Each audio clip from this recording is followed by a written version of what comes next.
Supreme Court allows Trump's DOJ to arrest and prosecute Obama. What should the response be? I don't know. There's increasingly like more and more stuff I can't really talk about because I don't know if I'm going to get banned or arrested. So good luck. Sometimes certain journals which don't have the native DOI have a better link to the paper, so the other source would be better. Okay, I'll just list it separately. Okay, also, when there's a volume of a journal, I'm guessing like the volume is like... Actually, I don't know what the volume is. What the fuck is the difference between volume and issue? It's like volume 26. Is that like the 26th edition of like Nature Medicine? And then what is issue, like 450 to 455? What is the difference here? What does that mean? A volume will encompass an entire year's worth of a journal's issues. Oh, okay. Right. What's Zoran? Yeah. He's an anti-Semitic guy. Yeah. The highest, I think the highest population of Jews in New York City. How's that even possible? Well, it's possible because a lot of people have been taken in by this nonsense. I mean, what? You want to defund the police? You want to have people go into stores and, rob them and be free? You think that really creates a good society? You want to crush all enterprise? You want to tax people to death? I mean, that's a one-term effort. But, sometimes you have to get mugged by reality to understand how stupid that is. So that's silly. But, sometimes folly overtakes human affairs for a while, but not for long, because reality steps in. So I'm obviously not happy with it, but I'm less concerned with it, because I think if we can speak the truth to the young people of America, they wise up pretty quickly.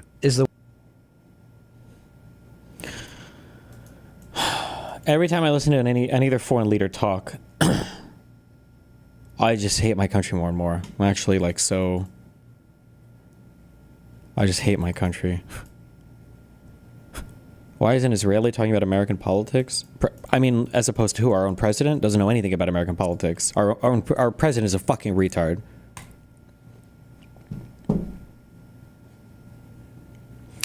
What is your response to the growing both bad defenses for MAGA and the idea that even still Kamala would have been worse? Asking from an inability to respond when my folks say that. Send them my way.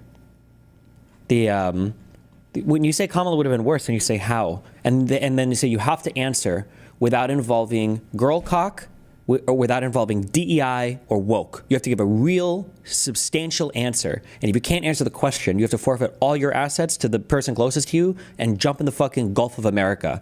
Okay?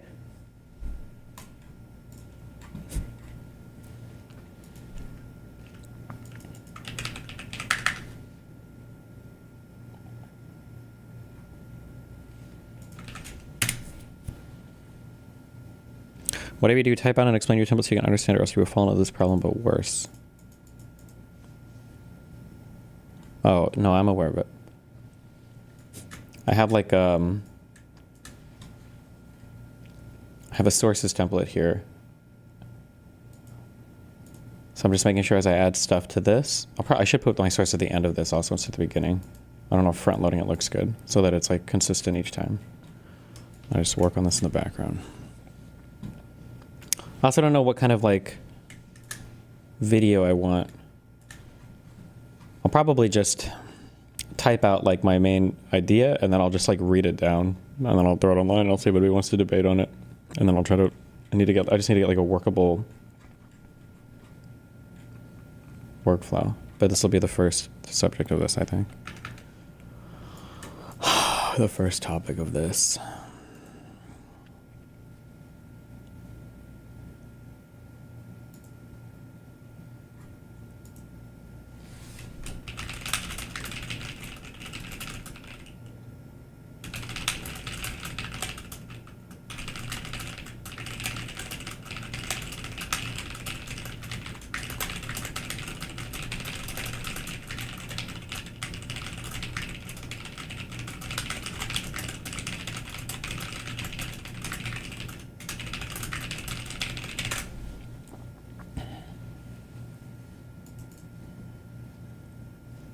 Why do you keep spamming this? Why don't you confront public Republicans more on the fact that they are just being manipulated by the media and Trump, or do you really think they're just all bad faith? I don't know what you're saying. What do you mean confront them on the fact that they're being manipulated by, What do you mean confront them? I don't know what you're talking about. If they believed that they were being manipulated by the media and Trump, then the argument would be over. I don't know what you're spamming this for.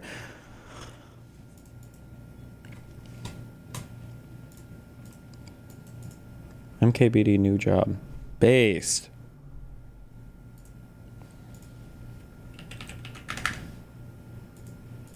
Can you give your opinion on this interaction? Control the opinions, statements, and votes of every single person on every single issue. What I'm talking about is an amount of degree, not of perfect maximal control over all the members. This is for the audience. And I'm specifically not saying that I want the president to have direct control of all the Congress people. I'm specifically not saying. I'm saying I want more ruthlessness, not perfect ruthlessness, maximum ruthlessness. I want there to be more coherence, not 100% coherence. I just view the party as a fucking mess right now, and that Do you study your notes off stream? It feels like you make notes and then just remember it right away. I need to read something like 30 times before I can commit it to memory. Well, when you're reading something, your mind might not always be actively engaged in like reading it. Like even I can do that if I'm like off stream. Well, not now, because if I'm reading something, it's because I'm usually interested in it. But like I remember like reading or studying in school, and I'll read a thing like 3 times and I don't remember any of it because it's like I don't give a fuck about this. When I'm reading stuff, the reason why I like go out of my way to answer questions from chat, or the reason why like I might read a thing and you hear me like repeat a lot, like if I'm reading a thing, what the fuck would I read? Like what's an example of this?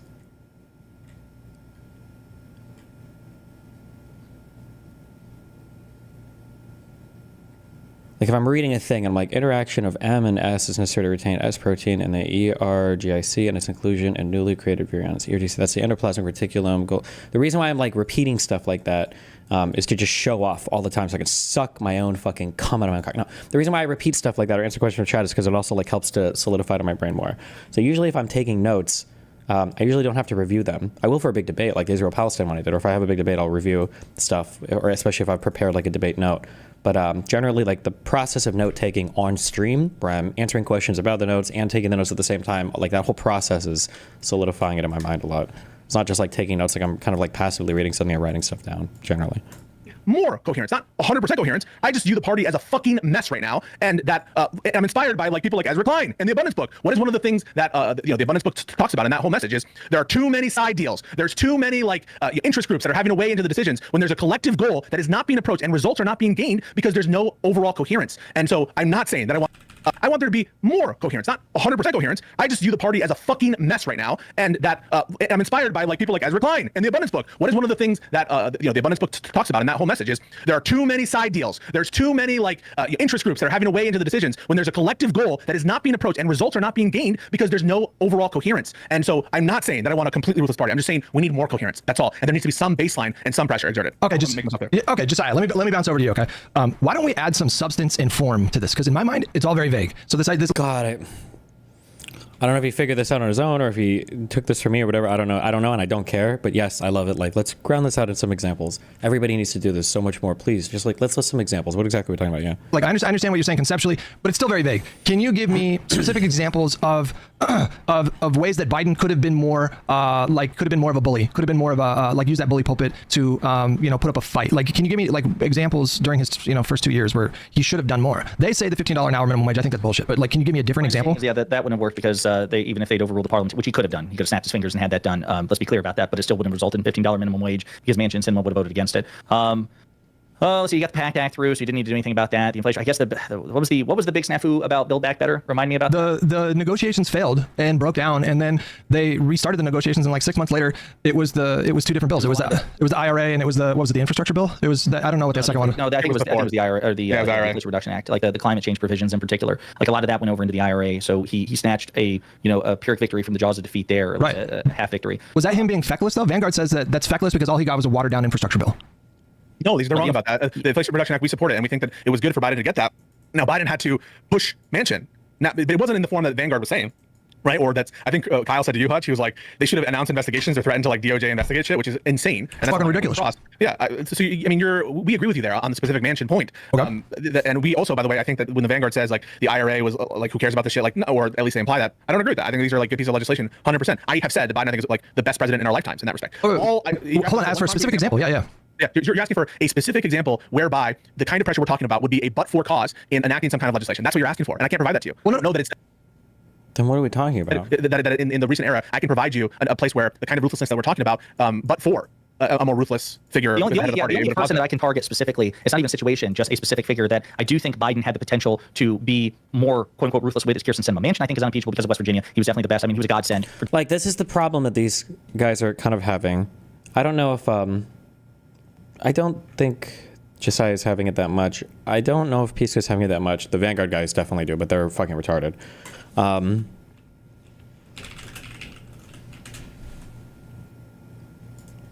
the hell did Miranda going on? This shall appear. What the hell is going on?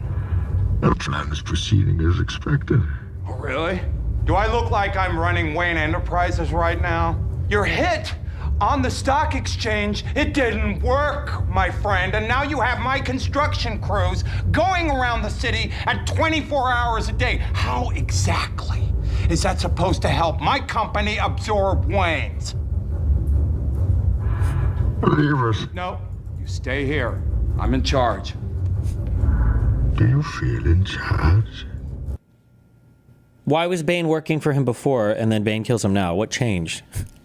He had leverage over Bane. He had money. Bane needed his resources to do the shit in the city. But now Bane's got everything. He doesn't need it anymore.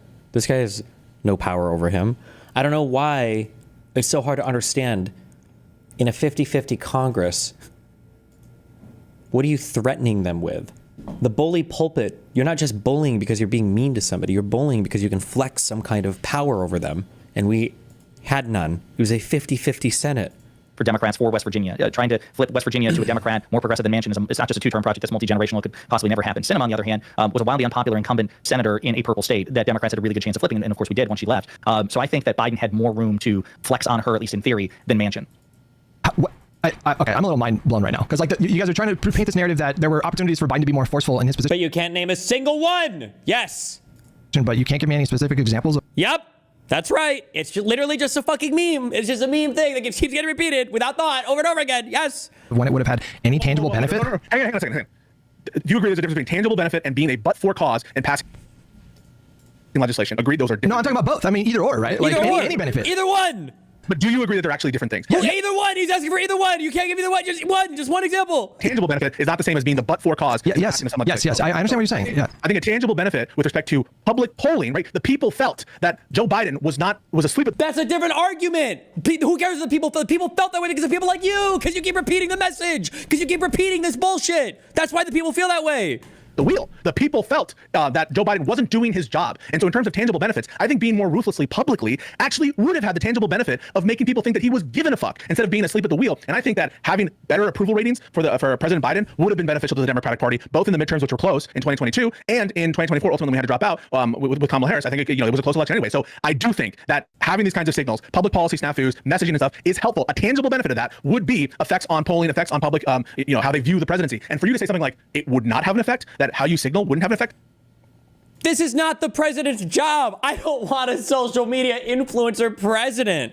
How about the media apparatus does a better job here? How about alternative media does a better job here? How about lawmakers in Congress do a better job here? How about like you White House staffer? You can argue maybe Biden should have hired some more media savvy people. If you wanted to give that criticism, maybe sure, that's fine. I think that's the crazy position, and I do think that's a tangible benefit. First of all, you'd have to demonstrate that Biden's poll numbers slipped because the public thought he was ineffective. That's not true. The public polls didn't slip because of that. It had to do with... And it's so funny. It had to do with, I wonder what Hutch is about to say, because there was one huge thing that fucked us hard on the polling numbers. Now, I don't know if this was outcome determinative in the election, but it was a Trump policy. Two Trump policies, kind of, but one big one, and the big one was Donald Trump going to fucking Qatar to have talks with his boyfriends in the fucking Taliban and cutting up Afghanistan to secret deals that the Afghanistan government had no fucking idea about, and then pushing the final withdrawal date out of his presidential term. And by the way, remember when you hear people say, was it Milley defied Trump? The thing that Trump wanted to do when he was leaving was to pull every every single fucking soldier out of Afghanistan. And right as he was leaving, that's what he wanted to do. That's what people were talking about when they say, oh, the generals ignored Trump when he was going. That's what he wanted to do. He already had the numbers down to historic lows, but he wanted to pull everything out so that Biden would have had, right, like on day one, he would have had the Afghanistan disaster. But it's... Initially, the Delta variant and the Afghanistan withdrawal. The the Delta variant, true, sure. But the Afghanistan withdrawal... People's problems with Biden was not his legislative track record. Everything, literally every bill that he passed was popular. So that's the first of all. The second of all, you would have to demonstrate that him being meaner about like things not getting passed so as to signal to his voters that he's a fighter. You'd have to signal that would have had a benefit for his polls, which I totally reject. Like, let's say he's mean to Sinema or Manchin, like, I'm really crossed. You guys didn't do my $15 an hour minimum wage. How do you know that the public is not going to see that as like, well, like, I feel like that's going to make the problem even worse. I feel like that's going to create a problem where the public's going to look at that and say, wow, you're ineffective. You're just highlighting your own failure. You understand that, right? So the first thing you think is you question the notion that the polling reflected that people didn't think Biden was doing a good job or that Biden was competent and stuff, and that because you're pointing to the general favorability of the bills. And again, I agree that the bills that he passed probably were favorable. I'm not amounting all of Biden's polling problems to people's own perceptions about his personal failings. I think they have a contributing role. Like people's perceptions of him being active, him being absent, right? Like him being a vigorous force do have an effect on polling. I think it's crazy to think they don't have an effect on it. But I do also agree that it's not just one thing, right? Like obviously the fundamentals of the situation, the economy, prices, COVID, all of this stuff absolutely affects it as well. But you're dealt; those are kind of done, right? Like you're dealt those cards. You're dealt the cards of. I watched this whole almost 5-hour argument. Josiah is closest to getting what Hutch is saying, but none of them are willing to concede that they are wrong about the top-down push to primary people who want to keep the filibuster. They want to think they have some way of enforcing this. Yeah, it was... Who was saying that? Was it also Hutch saying it in the last debate with the Vanguard people? Saying that people just had no respect for the Congress? I think it was Hutch, wasn't it? I'm trying to think because I can't imagine it was either of these two or Econo Boy. It was Hutch. Yeah. The problem is that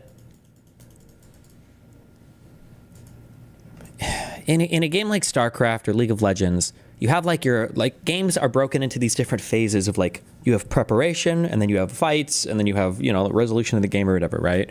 Your fighting phases, when you have armies that are fighting each other, at that point, you have to fight with what you have, but your options are going to be limited based on how things went in the preparation phase, right? And it might be the fact that your preparation phase was so bad that by the time you get to the fighting phase, your options are either extremely limited, such that all you can do is kind of minimize losses, or you just lose and you can't do anything about it, right? Insofar as StarCraft, you can't micro your way out of bad macro, right? If your macro sucks, if you have no economy, even if the other guy's micro sucks, he's just going to overwhelm you. Your shit is going to get pushed in. There's nothing you can do about it. And this is the problem: is leftists, meaning socialists or communists, or sometimes uber progressives, will look at us getting raped in the fucking House and the Senate, and then we have no majorities there anywhere, or a majority is a cunt hair's width, and then they're like, well, why aren't we fighting harder? And it's like, where's the graph? You know what? Why did I just waste all this time spending? Give me the chart. Somebody link the chart. Link the chart. And that's all I really need to point to. Link the chart. Where is it?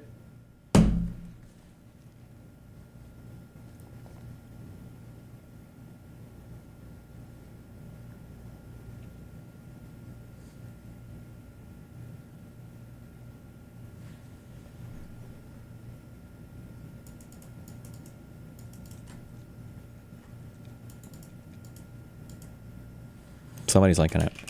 Destiny, read the paragraph. I don't... Read the fucking paragraph. Every time you tell Republicans some facts about Trump, they do that. I don't know about that thing. Do they? Do you not think that pointing out the reason they don't know about that is because they are just being manipulated by Republicans' news is productive? No, they'll just say, I don't watch Republican news. They'll say, I watch centrists like Joe Rogan and shit. I know.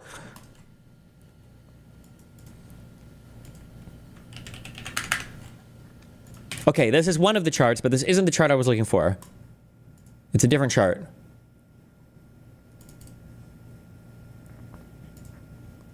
It's the circle one with the 4 things.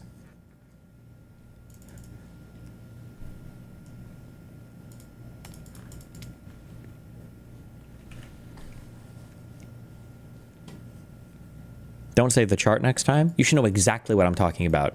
Not even wrong. Or should I say... Never mind. I hate you guys. Where's the chart is like, it's the chart. It's the one that explains all of this whole 5-hour stream, I'm guessing. The chart is, you don't elect Democrats. You don't elect any of them to get into the House. And then it's like Dems, do nothing.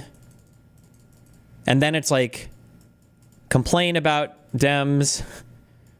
And then it's like, it's this one or whatever. And then it just repeats over and over and over again. The chart. This is the chart. No. Ooh, this is a good one. But not this. It's not this one. I've never seen this one before.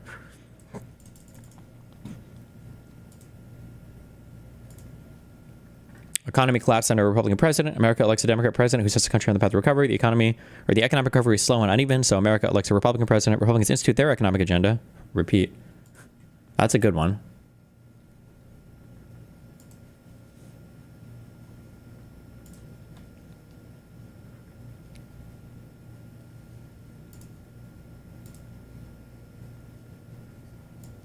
Oh my God, I should have saved this link. Fuck, I didn't know this was... We're not doing anything in this stream until you fuckers find the chart. There are not enough Democrats in Congress. Democrats can't get anything done. People complain that Democrats are worthless, and then they don't vote for any Democrats. And then there are no Democrats in Congress. They can't get anything done, and then people complain that Democrats don't do anything, and then they don't vote for any. It's that one. It's the 4-1. That's what I'm looking for. Average Dem pot. What is this? What? I don't understand how these even fit. What? Why?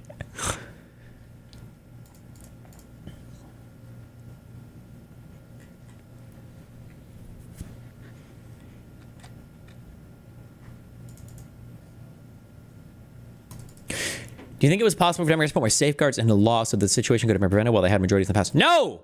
We do not have an issue right now with abuses of the system. We have an issue with the fact that half of Americans support the abuse. That's the problem. It's not this stupid Republican one. I hate you all.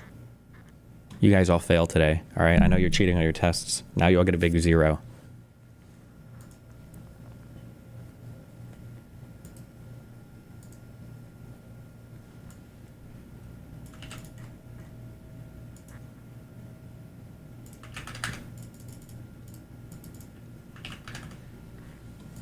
Of, the Taliban taking over after the decision to take out the Afghanistan withdrawal, your Delta card or the COVID Delta variant, you can't affect that. You can't affect the fact that inflation, largely a global phenomenon, is happening. So I definitely agree. Like, he's not fully responsible in that sense for all the negative effects on the polling, and I sympathize a lot with the struggle. All I am saying, I think this is a modest proposal, is that looking like you give a fuck, being more active, being more in front of the camas, being able to go in front, and again, it's not just the age thing. So I think it is related to that, but it is also taking a stand, going to the street, talking to people, and maybe it doesn't.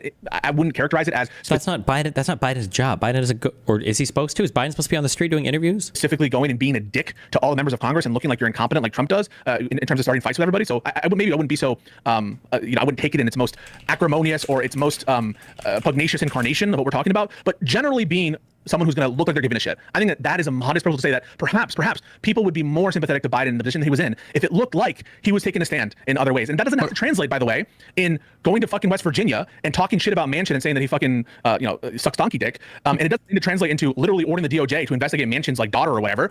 But there's stuff on the table, right? Biden left shit on the table. I don't think that's crazy to say. Yeah, so listen, I've got to pop out because I've got to record another video because I'm way behind. I'll just say this. Look, I think, when you were speaking, Hutch, the impression I got was that Biden's approach, his disposition, his presentation as being seen as a forceful and vigorous leader, is kind of irrelevant because his bills were popular and his legislative record was amazing. But if that were the case, then he wouldn't have been doomed to failure. He would have been favored in the election. It's not. I love Josiah. I don't know if these guys need a corrective mechanism, but I feel like if you were to talk to him for 2 seconds, he would realize how delusional the opinions of a take that is, right? If Biden's legislation was actually good, then Americans would have appreciated that and would have thought him a more popular president. That is probably the most delusional take I've ever heard in my entire life. Whatever. But there's stuff on the table, right? Biden left shit on the table. I don't think that's crazy to say. Yeah, so listen, I've got to pop out because I've got to record another video because I'm way behind. I'll just say this. Look, I think, when you were speaking, Hutch, the impression I got was that Biden's approach, his disposition, his presentation as being seen as a forceful and vigorous leader is kind of irrelevant because his bills were popular and his legislative record was amazing. But if that were the case, then he wouldn't have been doomed to failure. He would have been favored in the election. It's not about policy, and I still don't think it's about policy because people didn't associate Biden with the policies in the first place. True. I think that so much of this is about shaping perception, and I think that part of the reason we're seeing polling about Democrats being fed up with other Democrats and wanting a change of leadership, a change of pace, I think that is part and parcel of their view of Biden himself. I think if you were to do a word cloud associated with these polls that we all see that you've even talked about, where the base wants a more vigorous leadership. leadership. They're thinking of Biden, not just Chuck Schumer, not just Hakeem Jeffries. They're thinking of Biden. And It's not just the leadership, though. I don't blame them, I guess, for not seeing this. It's not just the leadership. It's everything. It's everything. Trump doesn't operate on his own. Trump has every single part of the Republican establishment from top to bottom working in his favor. It's everything. It's everything. So why? How many times did this? No, actually, well, hold on, never mind. Fuck it. What? I don't know if you guys just think I don't click any links in chat, or I don't know why it's like the same fucking link like 4 million times. It's not this. This has been linked for like an hour, like 300 times. I don't know why you keep linking the exact same thing over and over and over again. Stop. Stop. I think it's because Biden came off weak. And I don't think appealing to his policy accomplishments changes that. We agree that in terms of his executive and legislative record, it was truly impressive and vastly more impressive than Trump. And yet, when the poll showed who was a stronger leader, who's a more forceful leader, Trump dominated Biden in those respects. And yeah, but why? Because everybody's telling you that. Because everybody's repeating that same thing over and over again. My conception is I think I take your point. I can't come up with a but-for example. The best I can do is just say that with somebody like Kyrsten Sinema, who was more vulnerable to a Democratic primary and who was unpopular, it's not like she was a popular incumbent. The Democratic Party and the sitting president of the United States, also a Democrat, had leverage over that person. Like, hey, listen, presumably you want to get reelected, right? So you need to start hugging me a little bit more. Joe Manchin can afford to give me the finger because if he wants to stay in office, part of that is predicated on him doing exactly that. But you are vulnerable. No, hang on. I know you have to leave soon, Josiah, but you are rewriting history because she was just she was just as stubborn as Manchin. She was not movable. You don't think that he did talk about her in public in ways that were kind of disparaging, and she would bite back. And I'm not rewriting history because I didn't say that she wasn't stubborn. You're saying there was more of an opportunity for him to bully her a little bit more, but you can't give me any specific example of on what issue do you think that would have mattered, and you still haven't mitigated the risk of alienating her when you need her votes for the next 2 years, dude. When I say vulnerable, I'm not talking about her personal Just imagine the scenario. Biden says, you know what, Sinema? Fuck you, bitch. We're going to primary you. And Sinema's like, oh, okay. Well, I guess I'm just going to kind of eject myself from the Democratic apparatus. And good luck, because for the next 2 years, you're going to have to pull at least one Republican over to try to get anything passed. So let me know which one's going to break from their ranks. Also, you have to keep Manchin on board with everything at the same time. What? So, okay, let's just sacrifice the entire future legislative agenda to one person and then not get anything done at all. Or she's stubborn, and maybe just on sheer recalcitrance alone, she would have refused to give in to Biden. When I say vulnerable, I mean Democrats. She could have been replaced with a Democrat. She did, but she didn't care, bro. She was. Do you understand that behind the scenes? No, hold on. You are rewriting history about her. There was reporting. Again, it's what I said. This is going back to the resource stage when it's time to fight, right? You have 50 members in the Senate. There is no bully pulpit. Now you got to fucking negotiate your ass off to work with the tools that you have. The time for winning elections has passed. That's it. Now you have to work with what you have. And you have no power to bully. That's just not a tool in your arsenal. If you had 52, 53, maybe, 54, 55, absolutely. 55 plus, you're ordering hits on people, okay, in a video game, right? 50-50 with two renegades.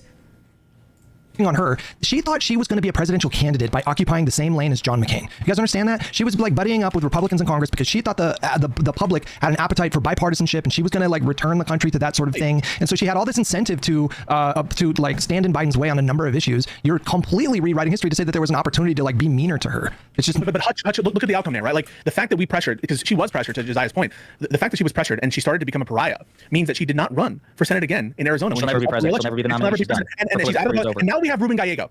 She'll never be president? Wait, was that her? Wait, was that her ambition? I'm so confused. Maybe I missed that, to be fair. Did I miss that? The fact that we pressured, because she was pressured, to Josiah's point, the fact that she was pressured and she started to become a pariah means that she did not run for Senate again in Arizona. She'll never be president. She'll never be the nominee. She's done. And she's out of the. And now we have Ruben Gallego. And Ruben Gallego, I have a problem that he voted for the Lincoln Riley Act. I have some problems with, but what a fucking improvement! What a fucking improvement that we have Ruben Gallego. So in that case, right, the fact that she was ostracized from the party in a purple district where a Democrat is, again, the Manchin example, that's a very great example. Also, I don't know much about Arizona politics, but one thing that I kept hearing repeated over and over and over again is that Arizona is a very, very weird state. like weird people get elected there. No, like the party lines are kind of non-standard. That Arizona is just kind of like a bizarro factory state that you can see sometimes extreme progressives, crazy Republicans. There's just like I don't know how true that is, but I remember hearing that repeated a lot whenever people bring up Sinema. In your favor, we concede the Manchin example. We concede the Manchin example. But there's a tangible victory in. We ran her name through the mud because of actual things she's doing. Sinema stopped showing up to her fucking job. Sinema like voted down Biden's NLRB nominations near the end of the tenure. Now it wouldn't have mattered because ultimately Trump, in my opinion, illegally fired. Lawfully fired them anyway, yeah. But the tangible win there is Kristen Sinema was pressured, and now she's out of the fucking party, and we have a better replacement in Ruben Gallego. But I want to emphasize her political career is over. She gained nothing from this. She's done. That's Game over for her. At Destiny, the term bully pulpit doesn't mean the ability to bully people. No, it's the ability to threaten electoral consequences on them if they don't follow through. But like people know how much power you have. People know whether or not you have the ability to actually carry through with that or not. That's all well and good, but like there was pressure within the party, within the grassroots movements, within the voters themselves, within other politicians who were criticizing her. But do you not understand the value, the utility of Biden not being the one to like publicly crucify her when he needed her votes and support on the other bills? Like, I'm not saying nobody should pick a fight with Kirsten Sinema. I'm saying that Biden was in a really tricky position having a 50-50 Senate, and he couldn't afford to go to war with someone like her. Yeah, so Bully pulpit means terrific platform, not the ability to bully people. Oh, you're just retarded. I'm sorry, my bad. I'm sorry I wasted time responding to you earlier. I totally agree that Biden's in a risky position, that any of these carry with it great risks. I don't dispute that at all. I don't know. Also, I hate this too, okay? Because if Biden would have bullied people harder and gotten them kicked out of the party and no legislation would have been passed, these exact same people would be doing all these podcasts saying, Biden fucked up so hard. I don't know why Biden. The best thing about the Democrats is we have better values. We have greater principles than the Republicans. And the fact that Biden tried to run his admin like a Republican, and what did we get for it? The same legislative accomplishments that Trump had in his first term. Nothing. We didn't get any infrastructure bill. We got no Inflation Reduction Act. The American Rescue Plan sucked. Like everything was horrible. I can't believe Biden attacked when he had they would be saying the exact opposite arguments. The exact opposite arguments if it had gone the other way. If it would have been more efficacious for Biden to have put more pressure on her publicly, I'm not ruling that out the way that you are. And the one thing that I just strongly disagree is you seem to think that she was invincible the way Manchin is, and you're just wrong on that. You're wrong. To me, it's like, she was fucked. She was fucked. I didn't say she was invincible. Yeah, Sinema was definitely not invincible in the way that Manchin was. Manchin is like that's like a blue dude in the reddest fucking place ever. Okay, that's a place. That's where like if you go to Manchin and you threaten him with replacing him with literally anybody, he's just gonna laugh at you. Arizona is just a crazy place. All right, Sinema. I think in 2022, I think I read that she decided she wasn't going to run for re-election. Arizona's just a wildly different place, but that still doesn't guarantee you the ability to get them to bend to whatever whim you want. You know. Well, I'm asking you to give me a specific. Yeah, Manchin was at one point, like I remember the past, Manchin was like the most popular senator in the United States at one point. I don't think Sinema was ever that popular up to that level, yeah. Like, she was fucked. She was fucked. I didn't say she was invincible. I'm asking you to give me a specific example of when pressuring her would have amounted to anything good. Long-term thing, right? So in the long term, right? Now that Sinema has been pressured, people see, right? Like, oh, Sinema did this tactic. Now, and the party rejected that, and her polling numbers showed that. Same with Fetterman. Fetterman is he's going to lose in the Democratic primary. I'm predicting that right now. If he doesn't, by the way, I would advocate that people vote for him. And again, I'm not crazy. I'm practical like you. My inclination, like you, is, and one thing I really, really appreciate you, Buddy Hutch, is your pragmatist at heart. But I think that you are focusing on short-term gains instead of oh my God.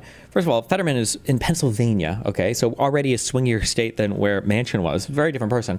Fetterman is also very strange, okay? Fetterman is kind of weird. Like, Fetterman might not make it through his next election, but I mean, like, this guy literally actually had a stroke that is probably impacting his ability to function. It's just, these are the examples, the comparisons here. the longer Wait, picture. hold on. Hang on a second. Why you're talking about long-term goals? Do you understand that Joe Biden? Hutch looked that up yesterday and found that Manchin had approvals in the 30s. By the end of his term, he might have, but at the time when he was like publicly fighting against Biden, his approval was the highest of any senator in the country. Now, it might just be because people like to see him fight the president or some bullshit, but he had incredibly high approval during those fights with Biden. Biden had a short-term goals, two years. You understand? Like, number one, do you concede that politics and getting stuff passed has just as much to do with personal relationships as it does with the merits of the bill? And number two, do you agree that he needed her for his legislative agenda and judges for the next 2 years? Then you can. Like, what we need to fight for is, like, none of these fights matter. None of these fights matter if you have, like, 53, 54 members in the Senate. Then it's over. We don't have to waste time on this retarded autistic shit. Then we just fucking ramrod, okay? Whatever the fuck we want through. Cannot possibly justify some long-term goal of like pushing her out of the party coming from Biden. I want to end on this. I want to end on this. Like, for me, again, I take your point. But I'm with Beasto. I think that you are so focused on the short term that you're not contemplating the medium or longer term. Where's Biden now? Where's his agenda now? Where are his accomplishments now? There'd be a way. What does that even matter? What relevance is that, bro? Like did he not get 200 plus judges passed or confirmed? Did he not get all of it? Like basically all of his legislative agenda. What did you say? So look at the Supreme Court, like, yeah, the 200 judge, that's a good thing, right? That's very great, but it's not giving us the security that we need from the judiciary. He got one Supreme Court pick, and we haven't seen a sea change in the judiciary. What was he supposed to do? Kill Alito and Thomas? What the fuck? What was that? We're at a world where we're blaming Biden for not having more Supreme Court picks? We're continuing to be cucked by the Supreme Court, and what trying to press upon you, and I agree with him, is I think that there's a lack. Like, this kind of bouncing around it, this is shameless. What are we even talking about at this point?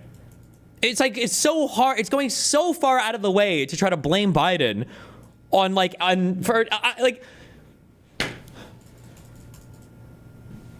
of focus on the medium and long-term strategy, and whatever the strategy was that led us to here now, I mean, we have to re-examine that. Yeah, but Biden, at least at the moment, is looking to be considered an utter failure. Even though I mean, it's a tragedy, right? The most legislatively and executively accomplished president by his own terms in a 4-year period, who is a fucking pariah right now and maybe considered a pariah for years to come, because the short term ultimately didn't matter nearly as much as we hoped it would. Yes, the judges, I grant you, but that's also by virtue, Hutch, with all due respect, of lifetime appointments, and they are also cucked by the Supreme Court because the Supreme Court, of course, can overrule all 200 of those judges. So Biden's short term accomplishments have been severely neutered. So it would have been better for them to be even more neutered. We're not saying that. I think we're not. Yeah, but you're not appreciating the value of like what he was able to get done because he didn't pick this fucking intra-party civil war that you guys seem to think he should have done. We don't have time to correct that. We're just missing each other. You think that? No. You guys are missing me. I understand your point. Your point is wrong. That's what I'm saying. Wait, what point do you think is wrong? You're gonna trigger desire. Based! Don't do this. Oh, let's agree to disagree. They haven't given a single example of anything. They haven't given a single example of anything that Biden could have done differently. Not one. True.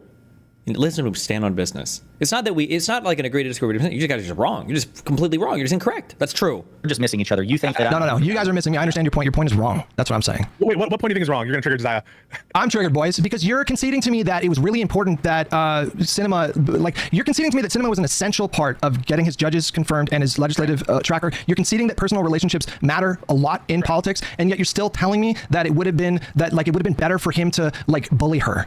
Do you understand how fucking ridiculous and contradictory this is? No, I don't think it's contradictory at all. I don't see the contradiction. So the contradiction is that pressuring cinema would mean that cinema wouldn't provide her votes on those pieces of legislation. It must be what you're saying. Is that pressuring cinema, right? It would in fact, from Biden specifically, or in general? Bullying cinema, like Josiah is suggesting, certainly ran the risk of stifling his legislative agenda. I can't get you guys to acknowledge that, or you guys deflect to say, well, it doesn't matter, he lost, as if that's relevant. Yeah, but we're talking about his. Unfortunately, yeah, I've got to throw in the towel because I've said that it was absolutely risky and it could have backfired. We're missing each other. You're missing me. I'm not hearing you. That's what I'm saying. Yeah. So again, 100% risky, could have absolutely backfired. Are you listening to me? Yeah. Then you agree with me, by the way. Sure, I agree with you. I concede to Hutch. Okay, great. Yeah, you're right. Everybody love everybody. Hey guys, this is no disagreement. Yeah. All right. Let's No, cool it. I don't love you guys right now. I'm gonna be honest with you. I don't. You don't love us? No, I don't. Because you trigger me and I want to fight you. No, I'm kidding. I love you guys. I'm just playing. But on a disagreement? Yeah, no, I'm playing. I do love you guys. Yeah. All right.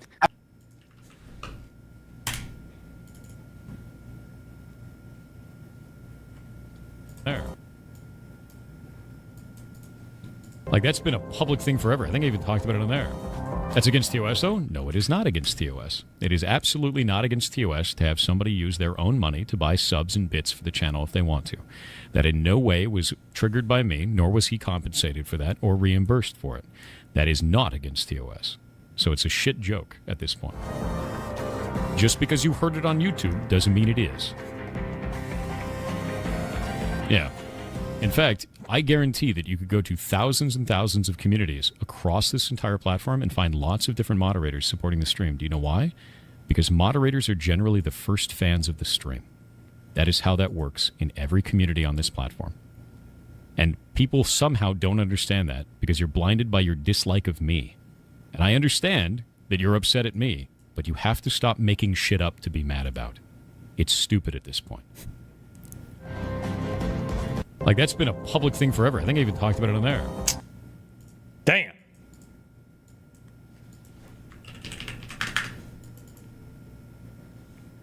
He had his mod strategically gift subs, tweaks on the hype. Yeah, we saw that. Pirate software. Oh man, he's streaming. He's really streaming through it. He's streaming through all of it. King. Me over. What's this? He walked up, opened my door because my window. When he pulled me over, he walked up, opened my door because my window don't work, right? Okay. And then I said, so what I did wrong? Yeah. He said, well, for one, your headlights are off under this weather. I'm like, okay. There's multiple people headlights off, first of all, and then there's no rain. It doesn't matter. You're still required to have headlights on. Can you pull that law up? Huh? Can you pull that law up? Yeah, when you step out of the car, I will.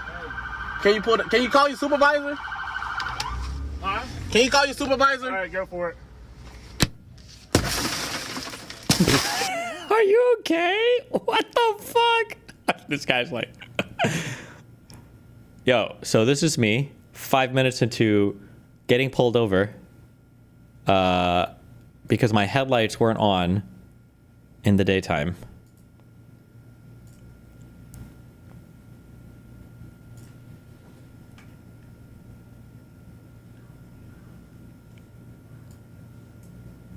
Huh? Can you pull that law up? Yeah, when you step out of the car, I will. Can you call your supervisor? Huh? Can you call your supervisor? All right, go for it.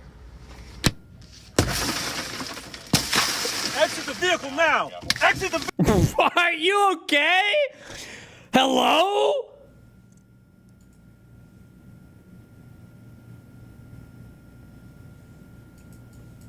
Exit the vehicle now. Exit the vehicle. Show me your hands. Here.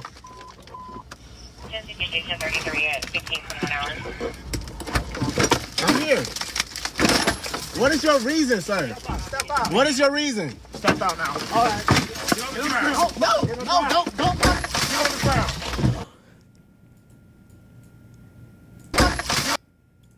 What are you? These guys are unhinged. Where the fuck is this? Is this AI or is this real? Bro, are we okay? Hello? Stop fighting! Put your hands behind your back. Put your hands behind your back. Hands behind your back. What's wrong with you? I was putting my hands behind my back. I was doing wrong. Ain't no talking now, man. Ain't no talking. Fucking stupid shit, bro. I was doing, bro. What's going on, man? You're under arrest. That's what's going on. No, bro. Yes, bro. You Yes. have a lawful reason, bro. Big knife center in here, too. You gonna throw me going like that, bro? Yeah, I'm gonna take it off of you. I just wanted the video footage of the arraignment. So, Jerome is here before us today, and what exactly was he pulled over for? Your Honor, this man was driving without his headlights on, and it's like, okay. I see here that it was at 2:34 p.m., and they were like, yes, Your Honor. Is that a law? Does he have to have his headlights on in the daytime? Well, you see, Your Honor, it was cloudy outside. So we brought all of our best fighters out that day, knowing that he was a threat. Bro? Yeah. And I'm just trying to have a regular conversation with y'all, bro. That's not how it works. Too late. It ain't gonna too late. When they asked you to step out of the vehicle, you should have done that shit. Sir, your partner didn't even ask. Marijuana in his right pocket. Yes, it is. So why close the door if you see him pull up? Because, man, what you mean? He talking about arresting me and stuff, bro. I didn't do nothing. It's called resisting, idiot. I didn't do nothing wrong, sir. Can you back me up to the car so I can lean up? Shut up. You was busting my shit, sir. When he pulled me up.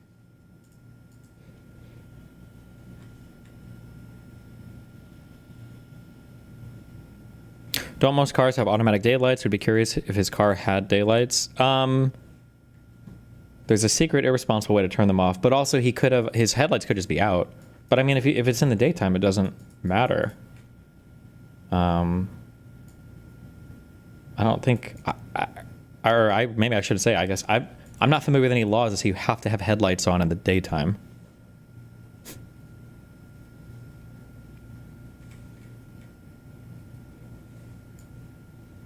Honestly, I think the two cops that hit him should be fired just for like failure to actually knock him out. Because you had 2 clean shots on a dude who was just not doing anything.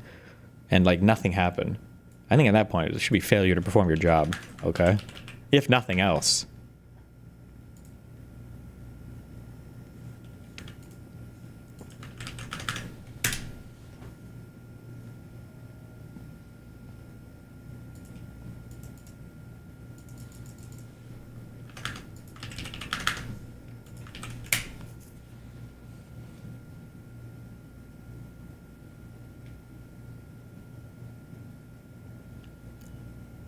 I think this meme has been Mandela affected. I know exactly the meme you're talking about. I can't find it. I think it's been posted on my subreddit. Sorry. Just the meme was something like, maybe even I posted it to Emma Vigeland or whatever. It might be on my Twitter. But it's like, Dems, no power in Congress. And then it's like, Dems can't pass legislation. And then it's like, people complain. I can't fucking write. People complain that the Democrats are powerless or aren't strong enough. And then it's like people don't vote for Dems. And then this cycle repeats forever. And then Dems have no power in Congress. They can't pass any legislation. People complain that Dems don't do anything. And then they don't vote for the next election. Then they're not in power, etc. It's like this. This is the meme. I've posted it somewhere before, I'm pretty sure. Or it's been on my subreddit as well. But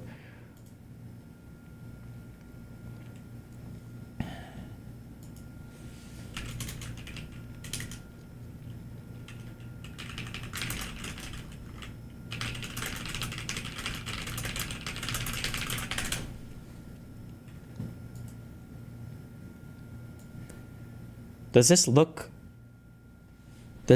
like the thing that I just drew?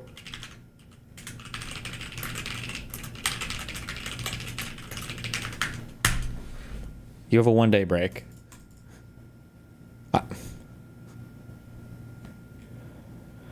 This brutal moment, a police officer broke in driver's window and punched him in the face after he was pulled over for not having headlights on. Traffic stop on February 19th has just gone viral after footage was posted of the violent encounter in Jacksonville, Florida. Oh, okay. That makes more sense where it was. Video begins with the officer asking the unnamed motorist why he was driving no headlights. There's no rain. The driver said in response, "It doesn't matter. You're still required to have headlights on."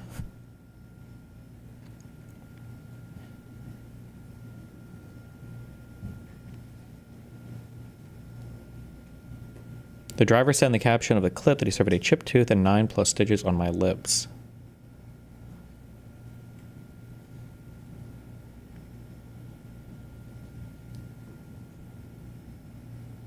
Jesus.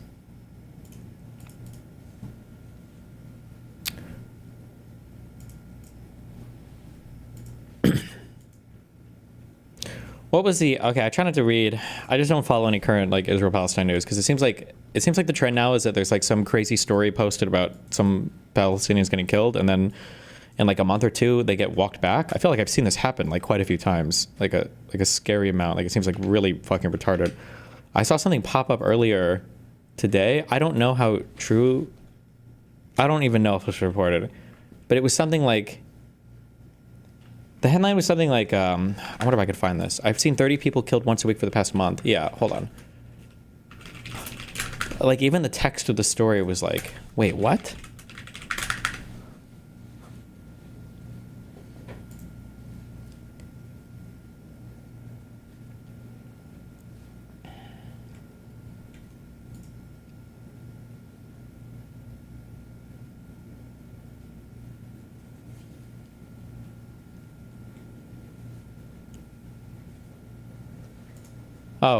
Oh, this has more information. Was this yesterday? 2 days ago. 32 Palestinians killed trying to reach food distribution hubs, Gaza authorities say. Okay, well, that's really bad. Israeli troops opened fire Saturday toward crowds of Palestinians seeking food from distribution hubs run by a U.S. and Israeli-backed group in southern Gaza, killing at least 32 people, according to witnesses and hospital officials. Okay, seems bad. The shootings occurred near hubs operated by the Gaza Humanitarian Foundation, which launched operations in May. The U.S. and Israel seek to replace traditional UN-led aid distribution system in Gaza, asserting that Hamas militants siphon off supplies. The UN denies the allegation. While Gaza Humanitarian Foundation says it has distributed millions of meals to hungry Palestinians, local health officials and witnesses say Israeli army fire has killed hundreds of people as they try to reach the hubs. GHF's 4 sites are in military-controlled zones. Okay, seems kind of bad so far. Israel's army, which isn't at the sites, okay, but secures them from a distance. Okay. So wait, hold on. So were people killed walking to the sites or the military? Or, that seems a little weird. I don't understand that exactly, but okay.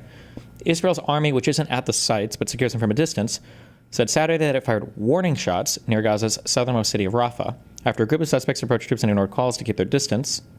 Okay, that's kind of weird. It said the incidents occurred overnight when the distribution site was closed. Wait, this happened overnight? So what? That's kind of weird. Okay. GHF said that there were no incidents at or near its sites and added, "We have repeatedly warned aid seekers not to travel to our sites overnight and early morning hours. Witnesses allege indiscriminate fire. Most of Saturday's deaths occurred as Palestinians massed around 3 kilometers, 2 miles from a GHF aid distribution center near the southern city of Khan Yunis. Mahmoud Mokimar said that he was walking with masses of people, mostly young men, toward the hub.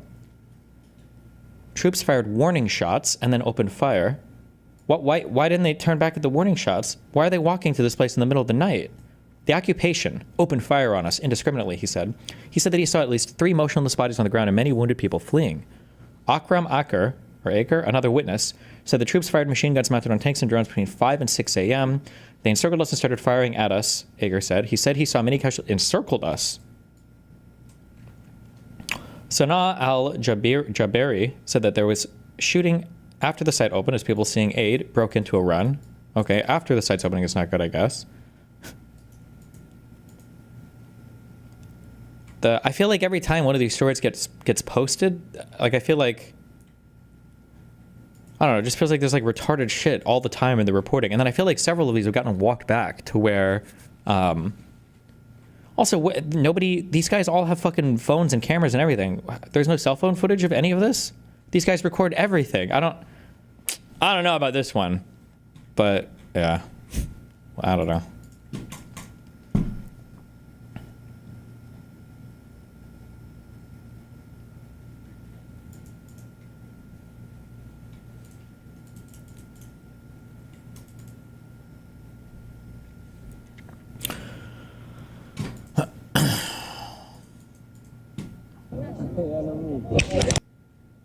The footage. This is a month ago.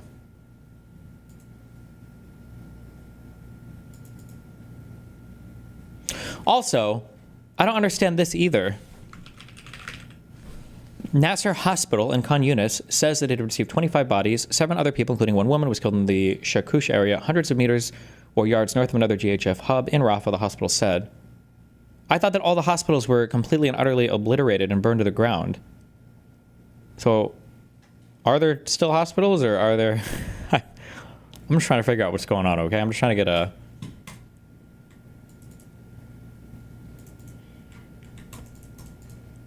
I'm just trying to figure out what exists over there now, all right? Just trying to get my mind around it, you know?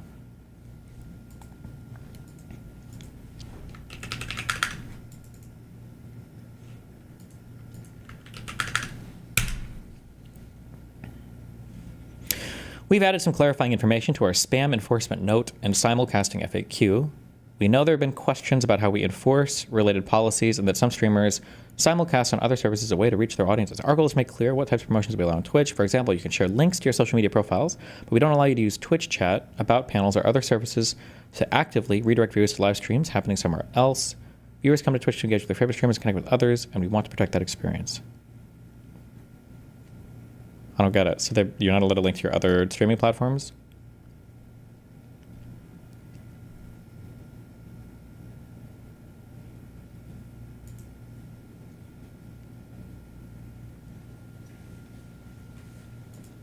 Here is testimony from IDF soldiers on the incident. Ignore the sensationalist title. Yeah, but listen, okay? And I think that... Oh, wait, actually, you might even be referring to exactly what I think of it. So this was a month ago. I think I read this exact same thing. It's a killing field. IDF soldiers ordered to shoot deliberately at unarmed Gazans waiting for humanitarian aid. Didn't a lot of this story get walked back? Or am I making that up? Because I thought there was a big Haaretz one that got walked back, like, somewhat recently. Read it? I can't. I'm not a subscriber. They want too much of my copper.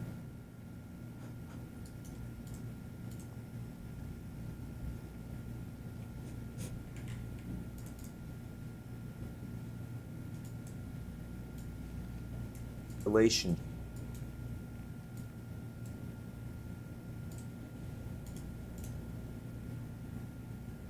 Hi, everybody. Ian Bremmer here, and a quick take to kick off your week. Want to talk about the U.S.-China relationship. And somebody said it didn't get walked back. The Washington Post just corrected one thing. Okay, they might not have been walked back significantly. Maybe, like I said, I've only glimpsed headlines and stuff. I haven't followed any on the ground news recently for this.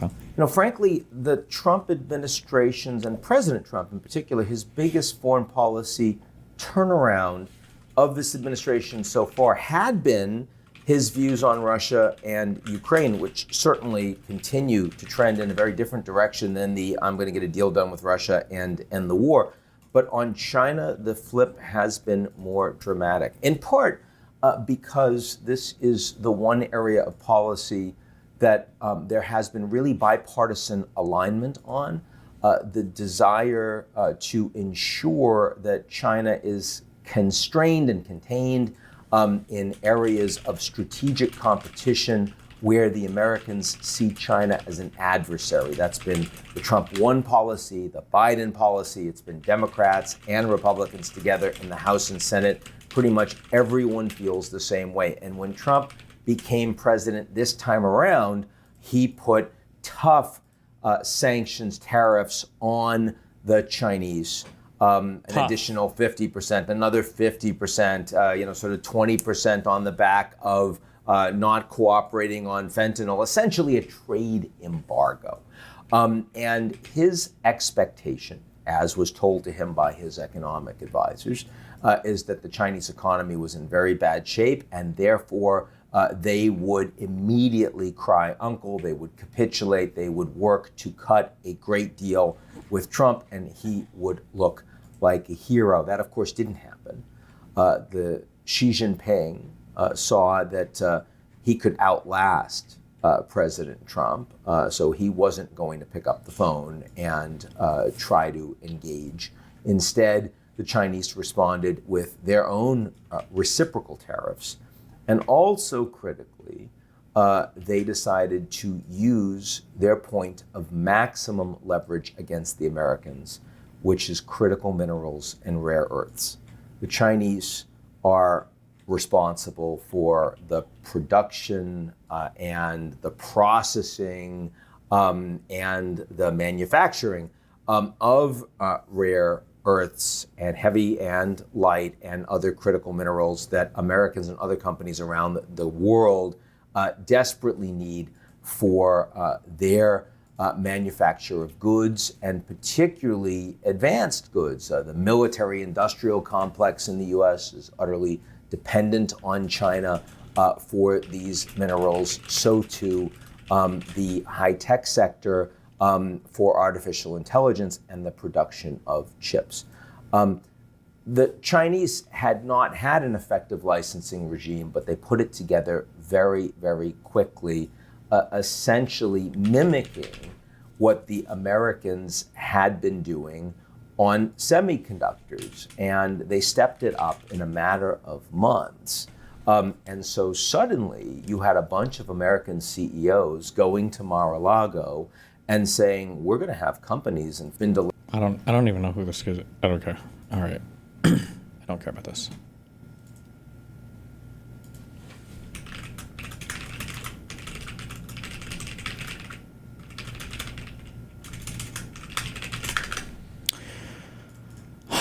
What do we got for today?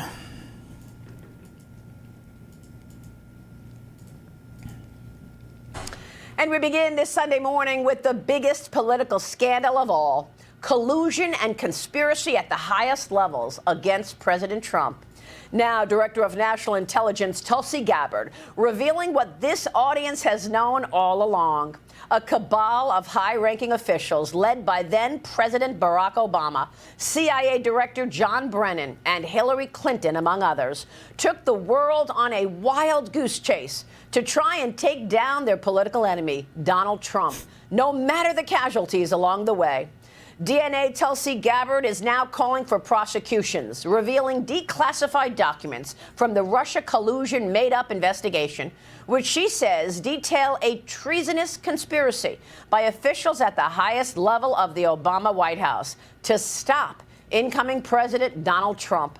The cabal included Barack Obama, John Brennan, James Clapper, Hillary Clinton, Joe Biden, Jim Comey, and Susan Rice, who pushed a made-up story that President Trump colluded with Russia to win the 2016 election so the cabal would not lose their grip on power. All of this exactly as then Intelligence Committee Chairman Devin Nunes, Judiciary Committee member John Ratcliffe, and President Trump himself told us so many times from day one. What that is it's the original intelligence, the original reasons that the counterintelligence investigation was started.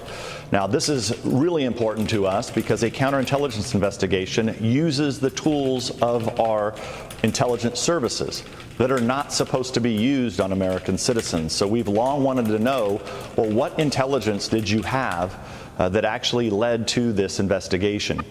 So what we found now, after the investigators have reviewed it, is that, in fact, there was no intelligence. There was no intelligence.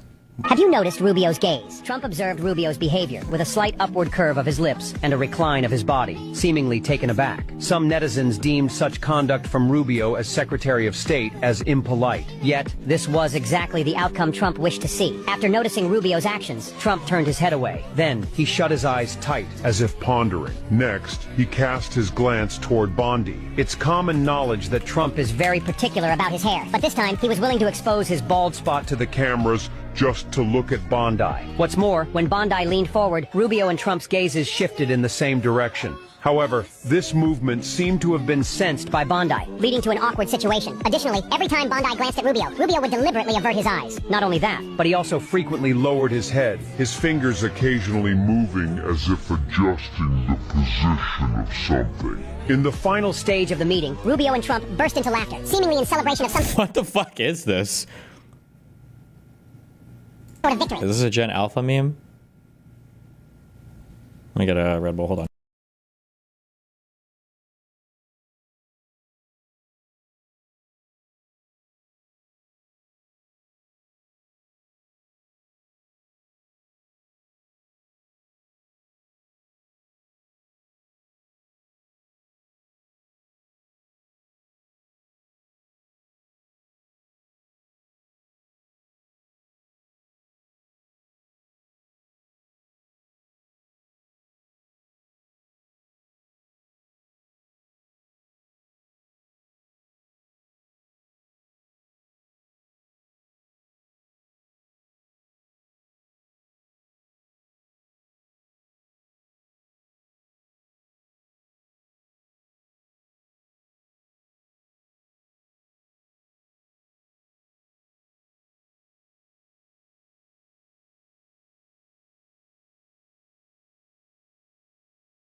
A former federal prosecutor, my opinion is that declassifying them would not expose any national security information, would not expose any sources and methods. It would expose certain folks at the Obama Justice Department and FBI and their actions taken to conceal material facts from the Foreign Intelligence Surveillance Court. How involved was John Brennan?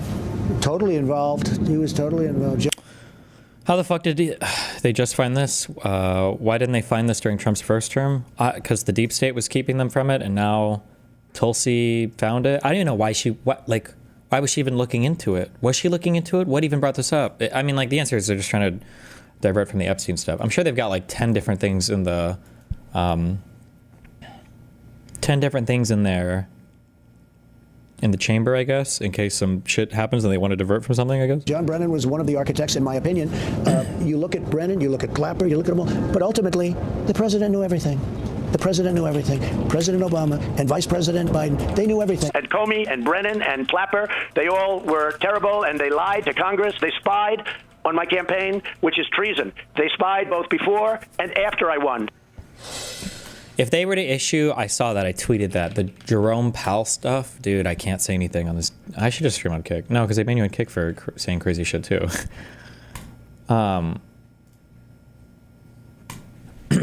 their new obsession has been this idea that that Jerome Powell is. Hold on, I'm trying to articulate this because it's so fucking retarded. That Jerome Powell is like intentionally wasting the argument. Or I'm sorry, fuck, I just read this guy. Oh my god, I just got so triggered reading that. Oh my god, I just got so triggered reading that. Fuck, I just got so triggered reading this guy's message. Hold on. I've got to message this guy. I just saw this lawyer fucking.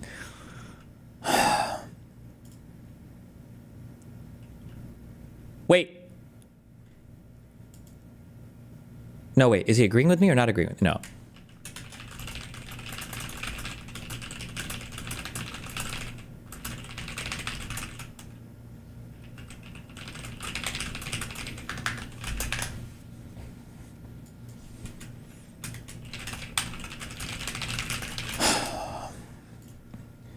We'll see if he wants to come on and chat. Sorry. Fuck, I just got so triggered reading the guy's message down here. I don't even know what I was saying. The argument is that Jerome Powell is somehow illegally wasting money by spending too much money upgrading the building of the Federal Reserve. And now they want to criminally charge him with something for it. That's not a bad faith summary of what's happening. That's literally explicitly what the argument is. It's insane. This is like...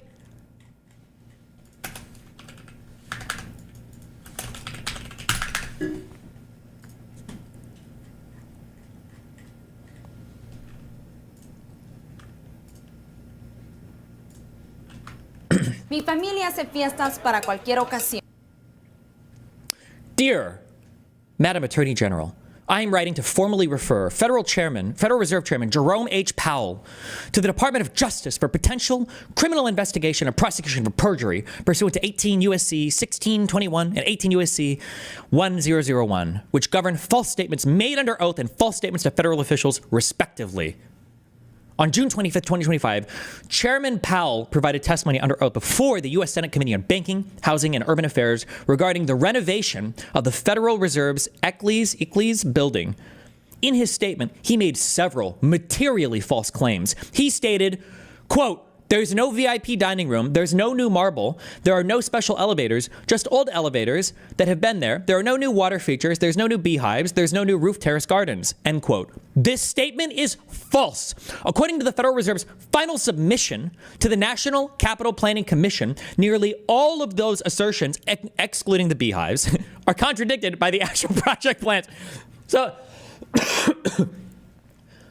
It sounds like these aren't even built yet. This is like a submission of plans for things to be built. Like, who even is submitting this recommendation? Anna Pauline Luna, 13th District, Florida. From my godforsaken fucking state.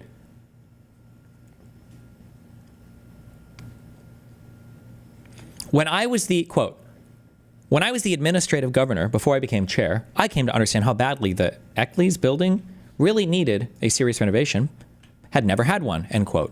This statement is also false. The Federal Reserve Board conducted a comprehensive renovation of the Eccles building from 1999 to 2003, which included the replacement of the roof, all major systems, and a full refurbishing of interior and courtyard spaces. This is not a lie. Even if this was true, he would be incorrect. Do you think that he intentionally tried to hide the fact that there was a public renovation? Like, also 21 years ago, what the fuck? I want to see the goddamn beehives. That's where forethought retreated to.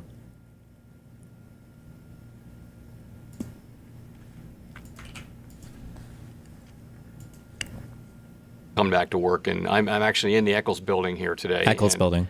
I don't know when that'll be. I mean, I can't wait to be working in person again, but we've been able to work successfully remotely. We really have, and we're not going to push people when they're uncomfortable. We're going to wait till people are comfortable and wait till it's well and truly time to get back together in person. Thank you, Hannah Lang. Oh God, the Zoom days.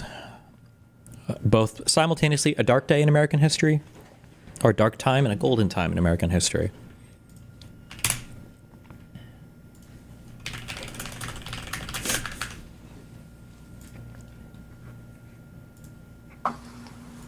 Mr. Ponton, I believe you have a filter turned on in the video settings. You might want to take we're a look. trying to. Can you hear me, Judge? I can hear you. I think it's a filter. It is, and I don't know how to remove it. I've got my assistant here. She's trying to, but I'm prepared to go forward with it. I'm here live. That's not. I'm prepared to go forward with it. I'm not a cat. Thank you. Thank you for clarifying. I can see that. I think if you click the up arrow next to this.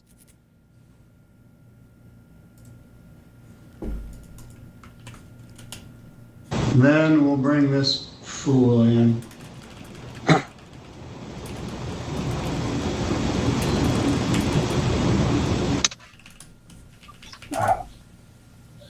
Good morning, sir. What's your name? Me? Yeah, you. Yes. Nathaniel Saxon, sir. Your name's not Buttfucker3000, you yo-ho. Logging into my court with that as your screen name. We'll discuss that in a little bit. What kind of idiot logs into court like that? What's your name again? Nathaniel Saxton, sir, but I don't believe that I typed anything like that in. Well, that's what it says.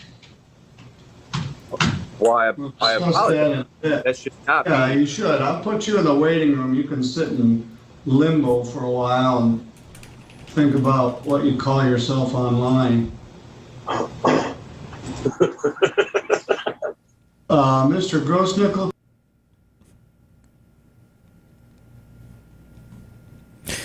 I do the guy who was driving with a suspended license on Zoom. So supposedly, I feel like I read a follow-up. Supposedly that guy's license wasn't supposed to be suspended. And that's why he was so surprised when he got, I guess, dressed down for that. But I'd have to go find the, I'd have to go find the story or something on that.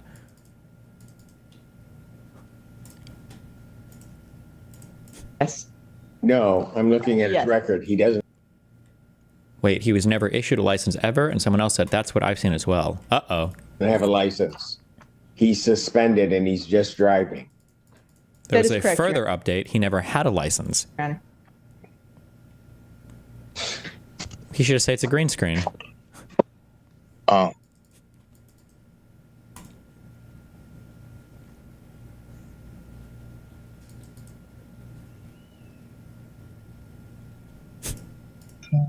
Hello? Do you remember the one with politician pretends not to be driving Zoom? Was there like a city councilman or whatever who was, he had like the green screen thing on, but he was like very, oh, it's this guy. This is most definitely a case of do as I say, not as I do. An Ohio senator is catching flack for his attempt to conceal the fact that he was driving during a Zoom call. What were they discussing, you ask? Oh, you know, just a bill to crack down on distracted driving. Senator Andrew Brenner can clearly be seen changing his background, then driving down the road during the meeting.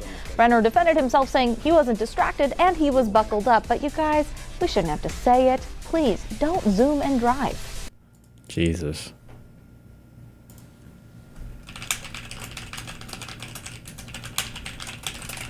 Hey, you know that saying? It's not. Stop!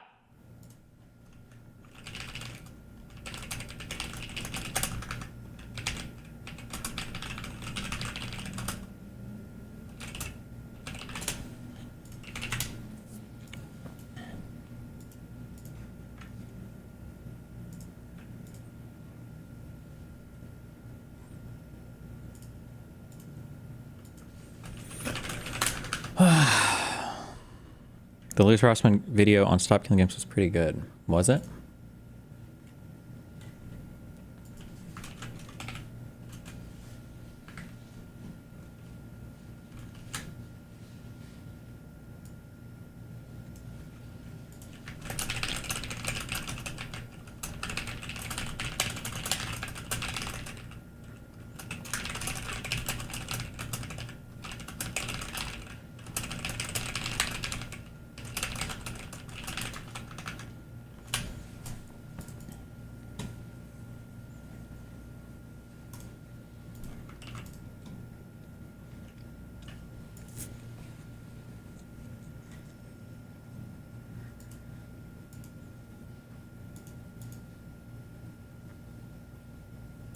Joining me now is the woman herself, the Director of National Intelligence, Tulsi Gabbard. Director, thanks very much for being here this morning. Good morning, Maria. Thank you. What was the most damning thing that you learned after looking through all of these declassified documents? Maria, the implications of this are frankly nothing short of historic. Over 100 documents that we released on Friday really detail and provide evidence of how this treasonous conspiracy was directed by President Obama just weeks before he was due to leave office, after President Trump had already gotten elected. This is not... Are we covering the 100? I'll probably watch it later. Not a Democrat or Republican issue. This is an issue that is so serious it should concern every single American because it has to do with the integrity of our democratic republic. Wait, what? Fuck. You guys are making me schizo out. Hold on. One more quick. No shot. Ever support that? At least currently, that is. But I would just. But what I'm saying is that I think Trump, in terms of like what are the worst fascist political things Trump can do, we are like currently living in that process, right? That it's not like at the end of its road, right? Because I think he's going to ramp up deportations. I think he's probably going to do more things to shut down government agencies. I think that you could see violence and draconian action in relation to the vote counting in 2028, right? But I think that like insofar as those much more extreme things happen, like I said, like, oh, Trump is like literally saying, I'm not going to leave office. I don't care what the election results say. And then you have like, military officials that are like, yep, we're going to, federalize the National Guards and we're going to start occupying American cities and things like that. It's like, that's not a keeping the Democratic coalition together it's not even like, I guess maybe I'm agreeing with you to some extent. I'm just phrasing it in much more radical terms that like, yeah, at that point, like, I don't give a shit what your political opinions are. You're either basically with the revolution against the government or you're not. And I don't care if always a huge red flag. Whenever somebody says revolution, that's always coded or overt talk for tanky/socialist shit. Don't ever let anybody slide on stuff like that. Careful. We shouldn't even be talking about healthcare reform at that point because we have to do like agitation against the government to like, do turnover because we can't vote them out at that point. Like right. At that point, it's like we're in a civil war type scenario. And so, however, in terms of like the political, with the institutional kind of like political dangers of Trump, he's already as worse as he's going to get. I think we're already 6 months into the administration, so I don't know. I don't imagine like that getting much worse. I guess as he's going to get. I think with like the institutional kind of like political dangers of Trump, he's already as worse as he's going to get. I think we're already 6 months into the administration, so I don't imagine like that getting much worse. I guess I don't understand how you can decouple these things because, like, in any kind of true, how much worse could it possibly get? Any historical example of a country that succumbed to fascism, there's like an unraveling period where things just get gradually worse and worse and worse. Where the person, the dictator, the fascist, the party, they're slowly amassing more and more, concentrating more and more power as the institutions that check them lose their strength and credibility over time. So you chip away.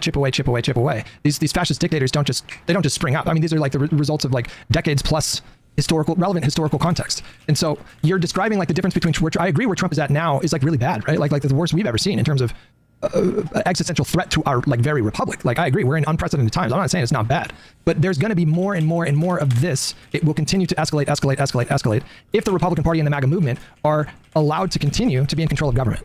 And so, like, what I'm suggesting is to mitigate a certain amount of risk. I'm not saying, like, don't take any risks. I don't think that's what I'm saying at all. But there's a big divide between what I would deem to be, like, acceptable risk and your, like, Civil War policy.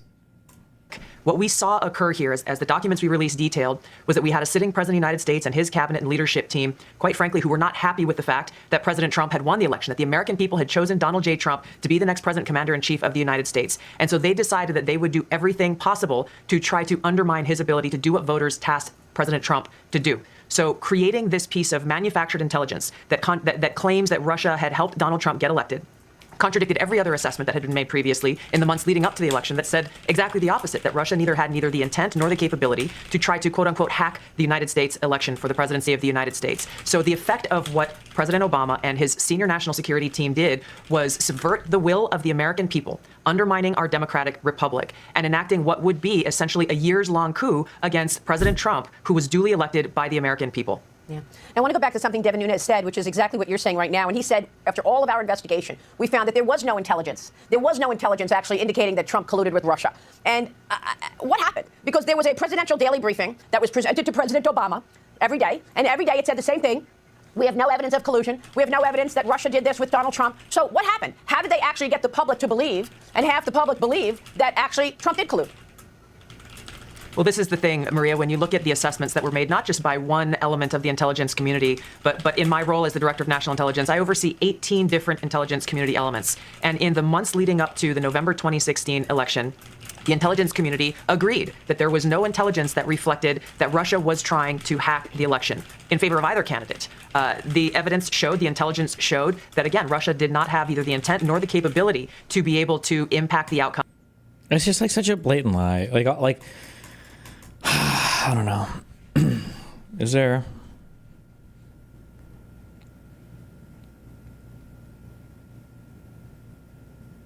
I think I got an invite. I'm waiting for the follow-up on this. Wait, hold on.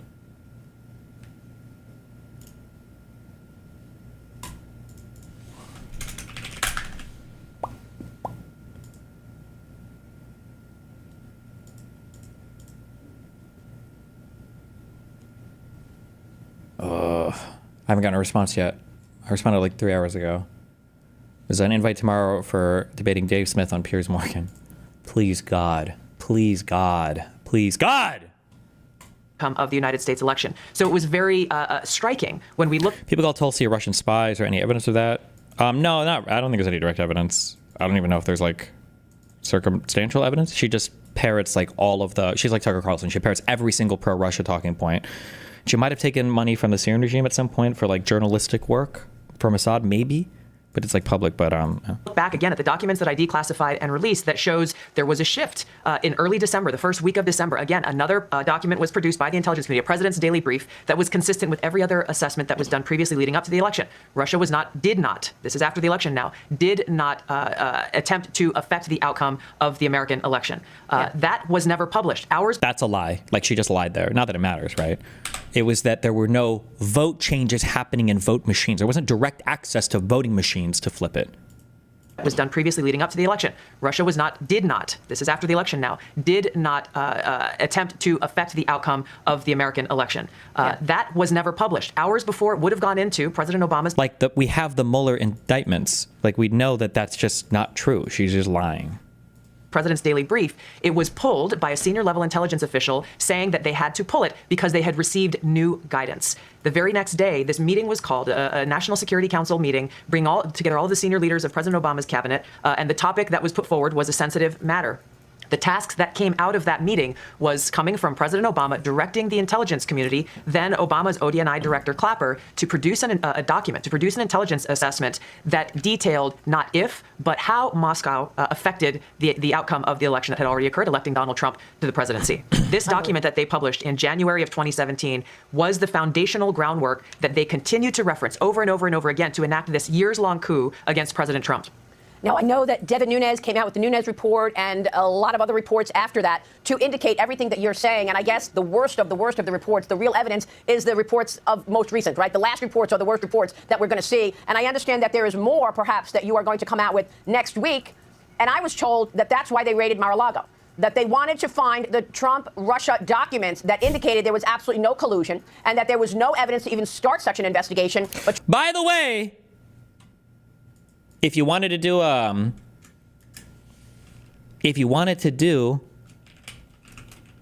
conspiracy theory about hidden Epstein files,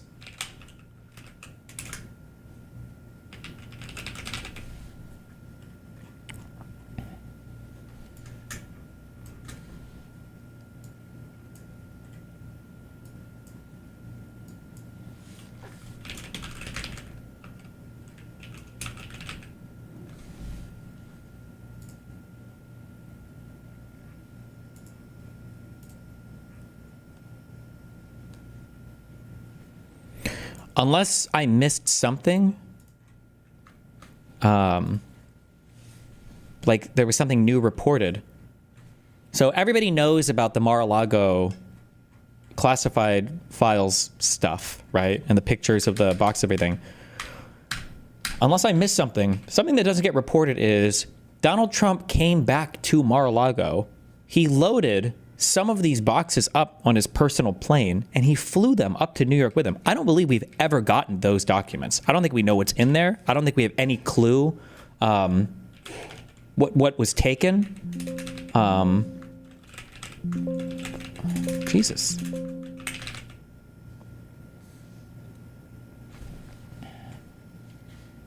Between Trump's May 23rd meeting with Trump Attorney 1 and Trump Attorney 2 to discuss the May 11th subpoena, and June 2nd when Trump Attorney 1 returned to the Mar-a-Lago club to review the boxes in the storage room, Nauta removed, at Trump's direction, a total of approximately 64 boxes from the storage room and brought them to Trump's residence as set forth below.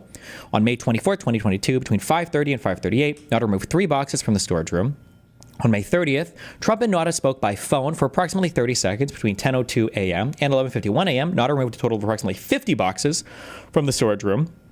On May 30th, a Trump family member texted Nauta, "Happy Memorial Day. I saw you put boxes to POTUS room. Just FYI," and I will have to tell him, and I will tell him as well, "Not sure how many he wants to take on Friday on the plane. We will not have room for them. Plane will be full with luggage. Thank you." Nauta replied, "Good afternoon, ma'am. Thank you so much. I think I'm going to pick them up. I don't imagine him wanting to take the boxes. He told me to put them in the room and that he was going to talk to you about them." On June 1st, Nauta removed approximately 11 boxes from the storage room. My understanding is he flew these to his residence in New York or something. I don't think we have any idea, like, where the fuck, I don't know if we've ever gotten those back or if we knew what was taken. Like, those are just gone forever because this whole case was killed. Thank you, Republicans. But, you know, if you're looking for the Epstein files and you really believe they exist, I don't know. Maybe it's a good place to start looking.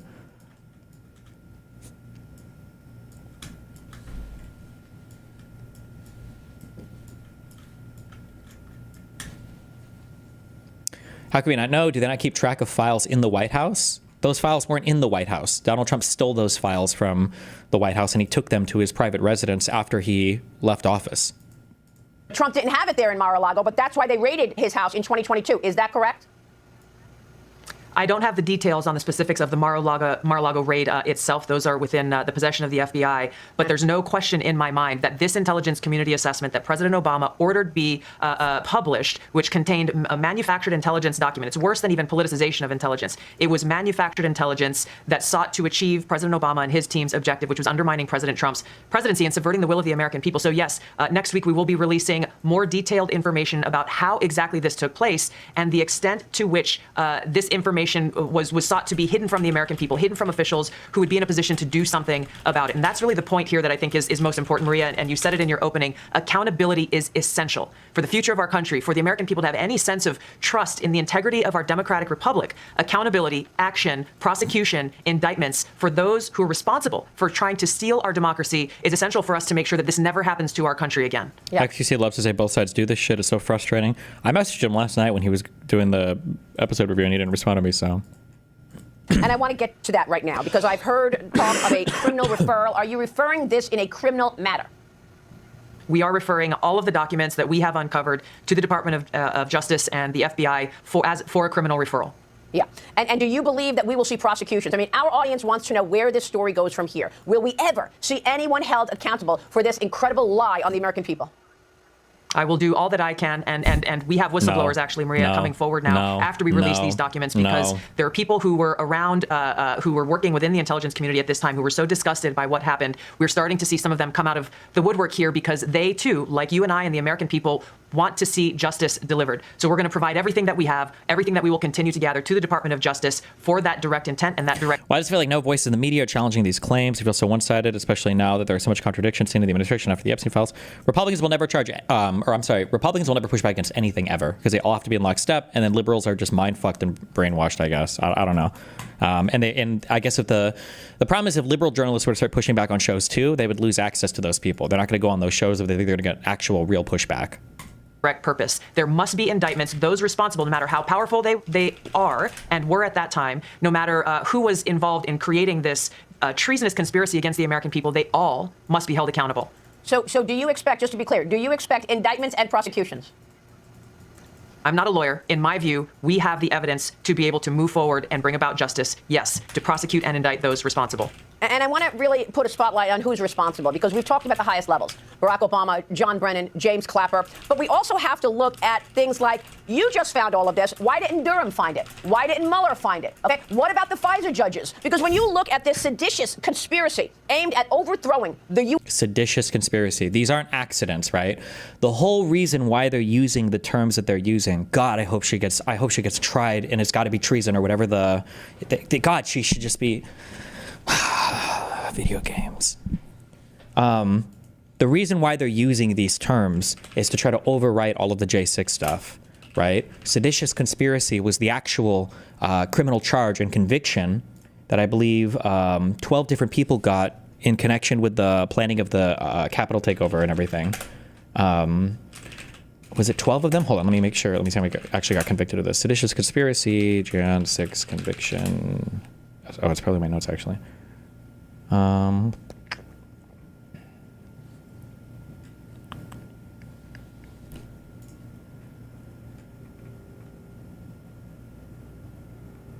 This is additional. I don't know how many were. Ugh, I didn't mean to do that. Fuck. Is that? Oh, nice. Fuck. I don't know how many in total got convicted. It was at least those 4. I think it was 11 or 12 though, wasn't it? But they're trying to rewrite this like, oh, seditious conspiracy, it was the Democrats. Oh, a coup attempt, that was the Democrats. Oh, stealing the election, that was the Democrats. About the FISA judges, because when you look at this seditious conspiracy aimed at overthrowing the U.S. government and an elected president, you have to consider also the black robes. You've got to look at the FISA judges. And how about the fact that the judge who gave a slap on the wrist to Kevin Kleinsmith, who was the FBI agent who lied on an official document about Carter Page, who was spied on for a year, that judge is Judge James Boasberg. He's still at his desk, and he's still trying to stop Donald Trump's agenda. So what about the broader group of people that are also involved? If this is the same, and we'll do this when we go over the Mueller stuff, if this is the same guy who lied on the FISA application or whatever, I looked up what this lie was, and it was stupid. He shouldn't have done it, but it was real dumb. If I'm remembering this correctly, it was like there was nested emails or something, and I think he added on, or he wrote at the bottom of some email something for some piece of information that was contained in these lower ones, which counts as a modification. He's changing the email or whatever, and he didn't say that he wrote it there or something, and then he passed it off to the next guy. And if I'm remembering, this is what he was convicted for lying about. Like, obviously he shouldn't have done it, but people try to act like they fabricated the entire fucking thing. They fabricated the entire chain of evidence when it was like he added something to the end of an email, like 8 words. It was stupid and he shouldn't have done it, but it was so inconsequential to the entire thing.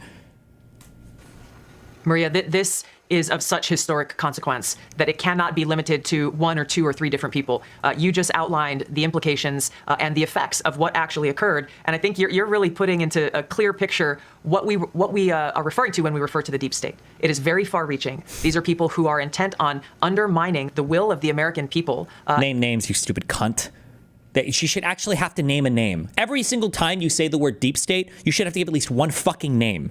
Who's there right now? So is the deep state still there? What's going on? And trying to ultimately put themselves above our democracy. And this is why it's so important that we continue down this path. We continue to stay very focused. I question the same things that you're asking here. I don't know how it is. Yes, I put my team on this. We've been working on this over the last few months. I've been in this role as Director of National Intelligence for just about 6 months. I don't know what excuse there is for those who supposedly investigated this previously, whether it was Durham or others, that they were not able to put together the dots and ultimately... Like, it's so crazy to me that they're laying out the exact argument for how improbable this conspiracy theory is. But for the brain broken, buck broken, eternally mentally raped conservatives, it's like all like furthering the conspiracy. They're all like,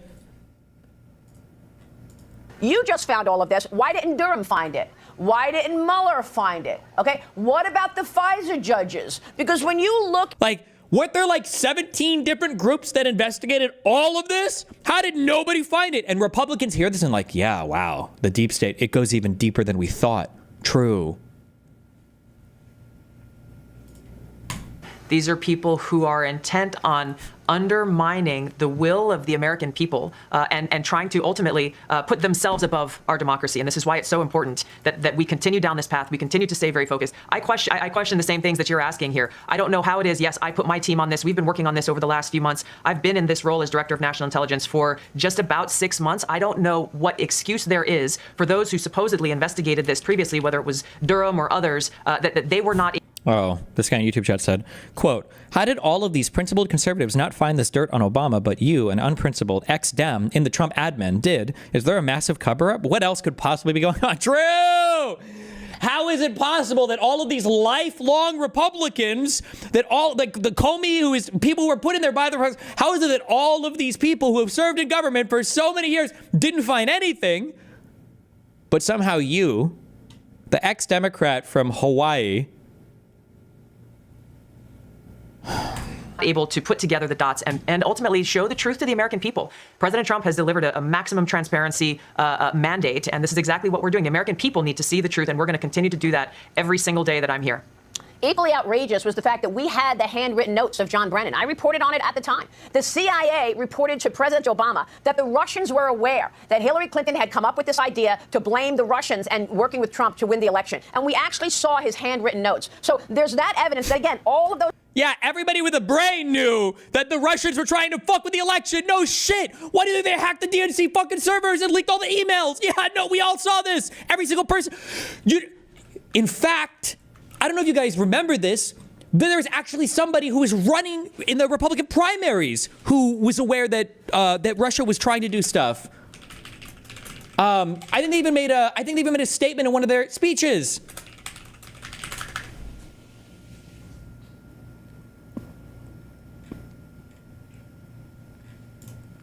The C-SPAN networks bring you long-form public affairs programming from the nation's capital and are a public service of your television provider.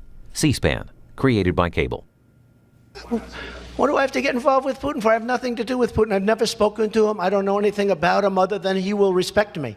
He doesn't respect our president. And if it is Russia, which is probably not, nobody knows who it is, but if it is Russia, it's really bad for a different reason, because it shows how little respect they have for our country when they would hack into a major party and get everything. But it would be interesting to see. I will tell you this. Do you see how he's collecting virtue on both sides? Like, oh, I don't think it's Russia. It's probably not. But if it was Russia, how gross that they were able to hack into a whole political party. Like, shouldn't they feel so ashamed and embarrassed? But it's probably not them. But if they were, imagine how horrible that would be. And also, Russia, if you're listening, I hope you're able to find the 30,000 emails that are missing. I think you will probably be rewarded mightily by our press. Let's see if that happens. Like, everybody knew this. This was not a secret at the time. Why is she like, Hillary Clinton was passing top secret notes alleging that Russia might have been hacking and interfering with the... Yeah, no shit, Sherlock. Those people who were supposedly special counsels, independent counsels, blew off, right? Robert Mueller, John Durham. That's right. I really cannot fathom. There is no rational or logical explanation for why they failed. The only logical conclusion that I can draw in this, Maria, is what you're implying here directly. The logical conclusion is that every single one of these people were constantly colluding at all points in time, the whole deep state, but somehow they kept losing elections. Crazy that we had the ability to rig all of these things in the most fantastic way possible, but somehow they kept losing all of the elections. Huh. Is that there was direct intent to cover up the truth about what occurred and who was responsible and the broad network of how this seditious conspiracy was concocted and who exactly was responsible for carrying it out. Yeah, who was responsible? Because we named like a bunch of it, but we're not going to name any names and nothing is going to come out of this. At the end of the day, we need to look at Pam Bondi. Is that the person who at the end of the day is going to bring us accountability? Pam Bondi? Careful. There's no way she'll agree with that. You don't want to actually have an accountable person.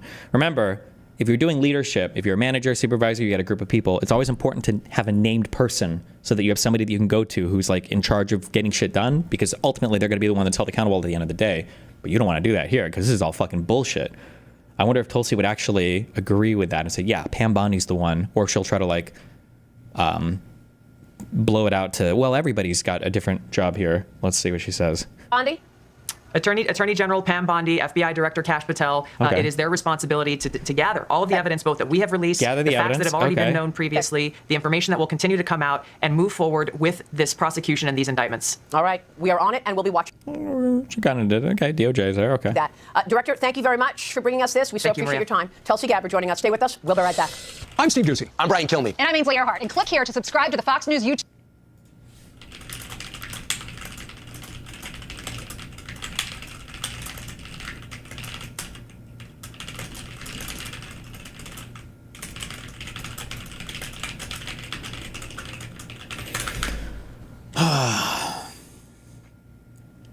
This is the Trump admin. All these people are dispensable. I don't know if that's true. Has anybody been fired or left yet? I think they're trying to hold on to everybody because these guys are sycophants, right? We thought that Kash Patel was going to leave over the Epstein stuff, and it seems like that's not happening, or Bongo Balls, and he stayed. We thought maybe Hegseth would go over the Signal Gate, and it seems like he stayed, right? The National Security Advisor, yeah, but who fucking cares? Like, I don't think anybody gave a fuck about that guy that much.